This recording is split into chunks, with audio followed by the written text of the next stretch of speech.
to Lee Adler. He's a publisher of the Wall Street Examiner. Lee, welcome back. Thank you. All right, so Lee, in our first segment, we were talking about the role of the primary dealers, right, which I think is a very interesting topic and underserved by the financial press. And talking about the primary dealers, they are the conduit where the central banks are interacting with policy in terms of making credit more available, less available, and pari passu with that concept, to use a banking term that I haven't used since I was a stockbroker myself 25 years ago. Former Dallas Fed President Richard Fisher recently said that the Fed front-loaded the market. Okay, so here's an exact example of what we're talking about. Here's a former Fed official. He's indicating the verbiage. He front-loaded. So once again, the Fed, in other words, pushed a lot of money into these primary dealers, who then made that cash available to the stock market to create a speculative bubble, right? Exactly. Well, you know, this is not a surprise. In November 2010, when Ben Bernanke wrote his Washington Post editorial justifying QE2, he basically laid out the whole basis for the trickle-down theory, and that was that QE would cause stock prices to rise. Now, he didn't get into the mechanism of how that was going to happen, but basically he said, this is what's going to happen, and then everybody's going to be happy, making more money, and there'll be more confidence and more spending, and the economy will grow. Well, of course, the trickle-down pooled at the top, but the Fed did pump the cash into the markets. Now, how does that happen? There's only one conduit of monetary policy. The Fed trades every day with these primary dealers. It's a trading operation. So what is the business of the primary dealers? It's to trade. So, you know, the Fed is purchasing securities from the primary dealers. They're being cashed out day in, day out, and this cash is building up in their accounts. So what they do is they go and buy more securities. They bid the prices up. They get the public all excited and all lathered up, and the public piles on, and prices just keep rising. As long as the central banks are pumping more money into these primary dealers, they're going to trade these markets higher. Right. So let's say a bank like JP Morgan, if they want cash, the Fed is willing to buy from them for cash, right, well, some securities that they create. Exactly. So JP Morgan creates a security. Well, they're buying treasuries. Right. They sell it to the Federal Reserve Bank for cash. Right. Now they have cash, and then that cash is lent out to speculators who are bidding the price of stocks higher. That adds to it. But the fundamental first step is that the primary dealers are trading firms. So as soon as the Fed cashes them out, they say, oh, well, what are we going to do with this cash? And as I said, their favorite instrument for manipulating the public, of course, they're going to buy more treasuries every week. But and we've had this massive treasury bubble. But the treasuries are printed over at the Treasury. Yeah, but then these dealers buy, you know, actually supply the cash that the Fed supplied to them the week before. The Fed bought the old Treasury issues. The dealers have the cash. Then they hand the next week they buy the next issuance of Treasuries. Right, but that's an important component in this part of the whole cycle, in the circles. Yeah, the Treasury, they're creating government securities, right, and then these are being bought back and forth.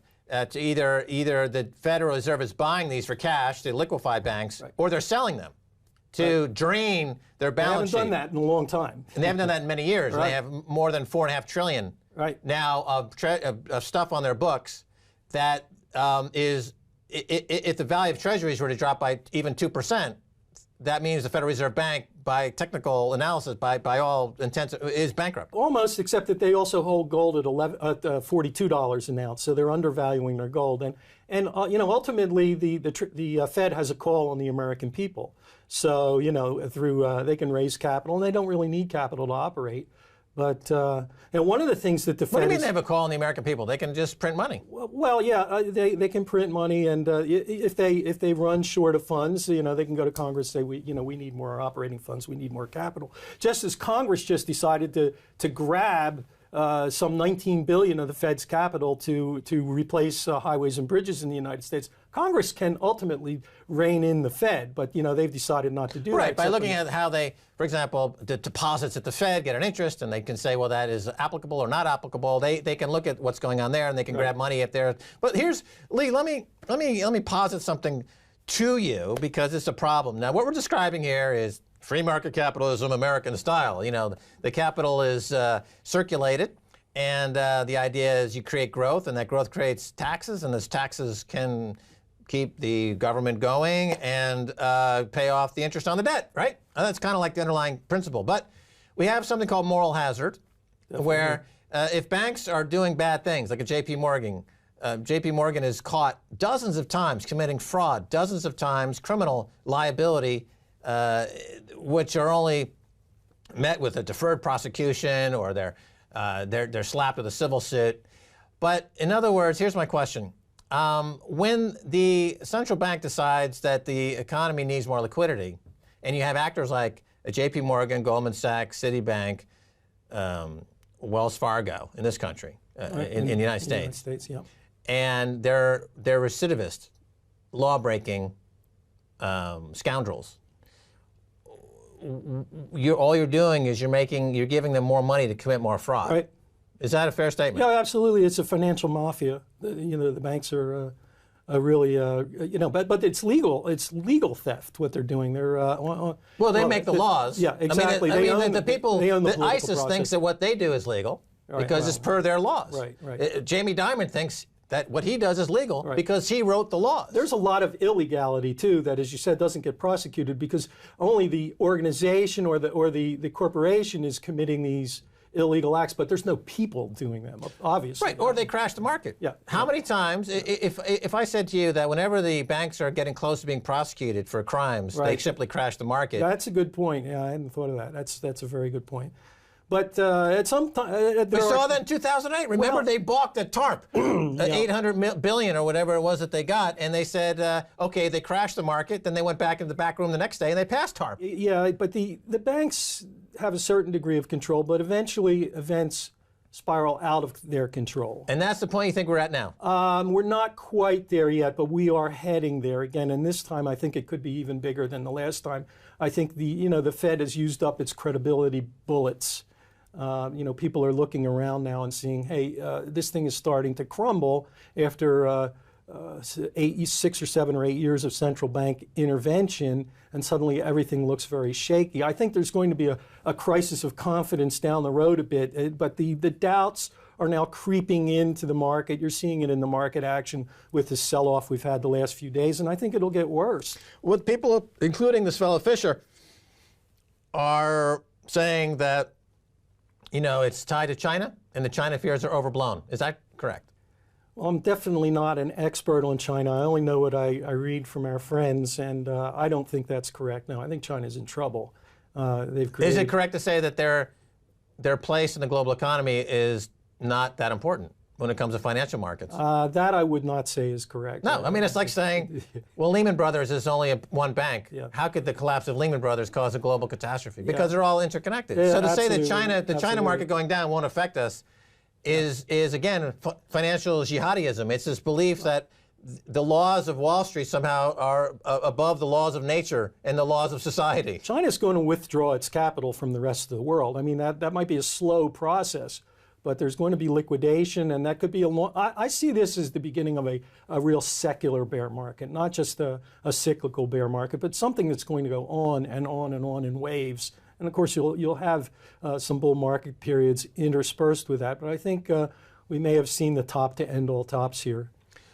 These China and Russia have been buying a lot of gold. You follow gold. I know you've been cautious on gold for the years now. You haven't been a perma bull. You've been cautious. But I see from your writings over there at the Wall Street Examiner that you're starting to kind of look at gold a little bit now, and you start to see technically, from a technical perspective, it seems to be gathering some good traction. There looks to be on the charts that there is some base building going on, and they've made some tentative steps. There are some key levels that it needs to get past, and there's still quite a ceiling overhead that they need to work their way through. But we're starting to see the beginning signs of something that could be a very major turn. Eventually, as confidence in the financial markets recedes, obviously gold comes to the fore again as a safe haven and a store of wealth. The two trades that seem to be mutually kind of exclusive are gold and the U.S. dollar. So are we also seeing kind of a topping in the dollar, or no? Not yet, and I'm not necessarily sure that they are opposed to one another. Okay. I think they possibly, the dollar and gold, could actually appreciate together for a while. I know that sounds counterintuitive, but as a safe haven, the dollar is still seen as a safe haven, but the dollar is also in a short squeeze.